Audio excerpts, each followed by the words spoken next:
Hi everyone, and welcome back to Harmonies from Home. My name is SEIN, and this is episode 2 of the musical theory series on our Harmonies from Home channel.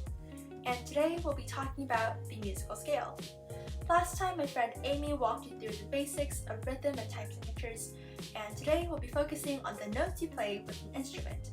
And in order to learn about the notes you'll play, you need to first understand the basics of the musical scale. Knowing and understanding the components of the musical scale are extremely important if you want to know how to play an instrument or if you want to know about classical music. So let's get started. In the typical Western music that most of us are used to, there are a total of 12 notes. If you look at the keys in the piano, all the white keys are referred to as the alphabets A to G. A, B, C, D, E, F, and G. And all the black keys are relative to the white keys. All you have to do is attach a sharp or flat sign, which are called accidentals. The sharp means higher and the flat means lower. Take a look at this note, C. Since this black key is above C, or higher than C, we call it C sharp.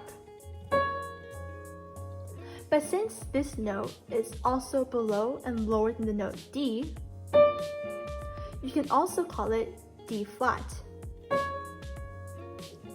See how this C sharp and D flat are the same notes, but they just have two different names? We call these notes enharmonics.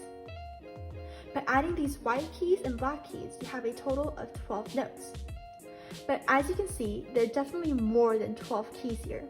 And that's because those 12 notes repeat themselves on a higher and lower register. This note is an A. But this note is also an A. And this note is also an A. They all sound the same, but one is in the lower register and another is in the higher register.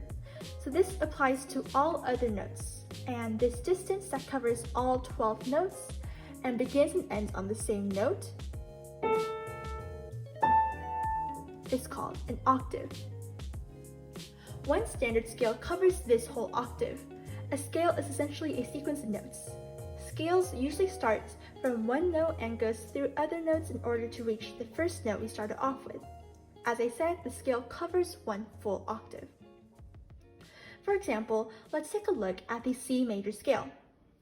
The notes are C, D, E, F, G, A, B, and back to C.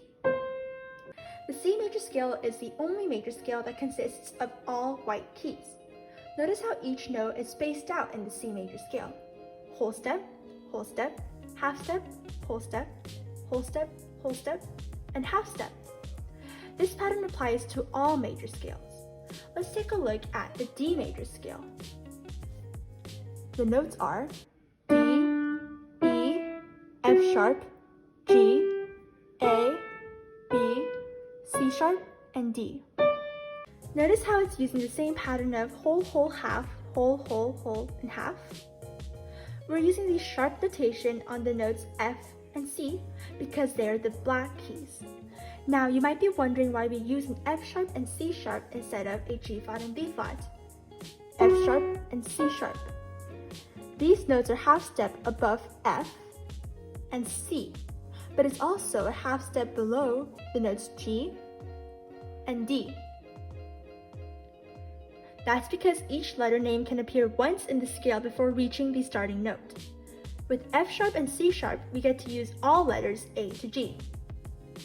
Similarly, if you look at the F major scale,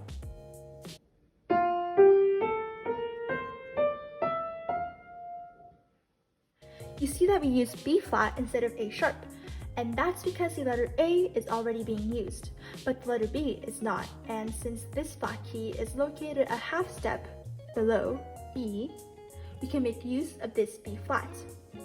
So that's the major scale, but there's also another type of scale that you need to know, and that's the minor scale. An easy explanation is, if a major scale sounded more happy and positive, minor scales tend to sound sadder and more negative. This is A major.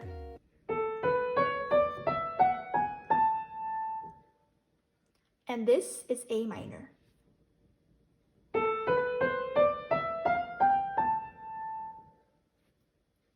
The technical difference between a major scale and a minor scale is the interval. Remember how a major scale was whole, whole, half, whole, whole, whole, and half?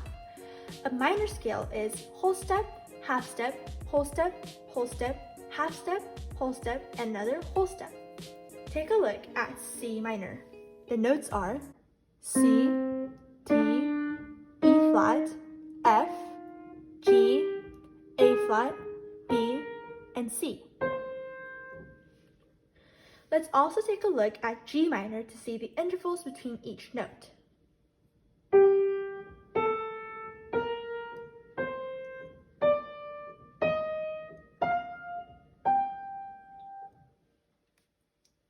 Minor scales are a little more confusing than major scales because there are 3 types of minor scales. The one I just played for you is the natural minor scale, and natural minor scales obeys that whole, half, whole, half, whole rule. In the case of a harmonic minor scale, everything remains the same from the natural minor scale except the 7th note of the scale is raised a half step. So this is the A natural minor scale.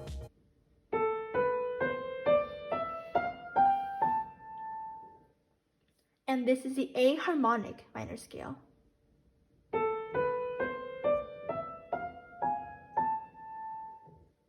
The 3rd type of minor scale is the melodic minor scale.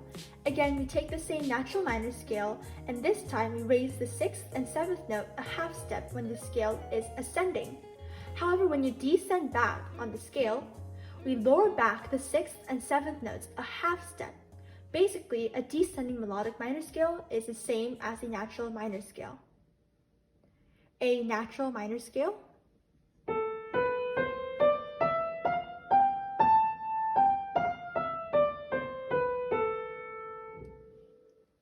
and a melodic minor scale.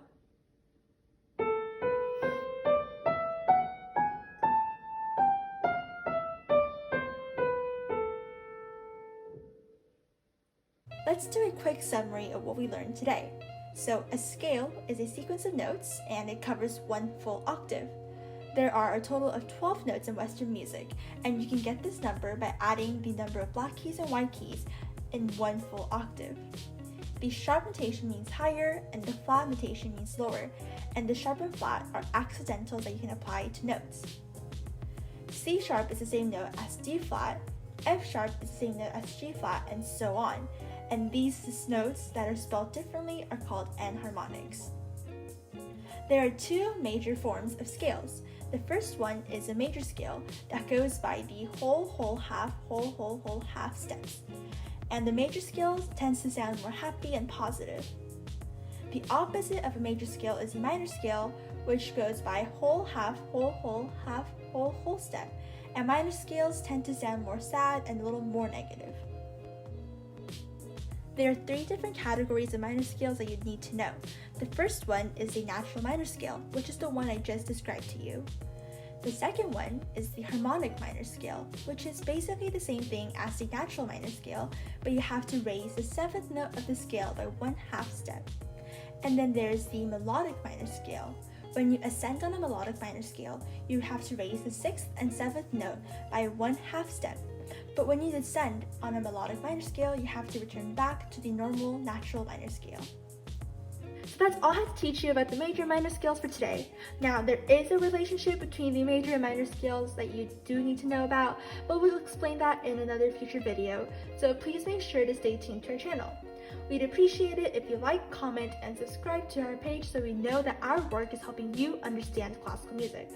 Thank you so much, and see you all next time. Bye!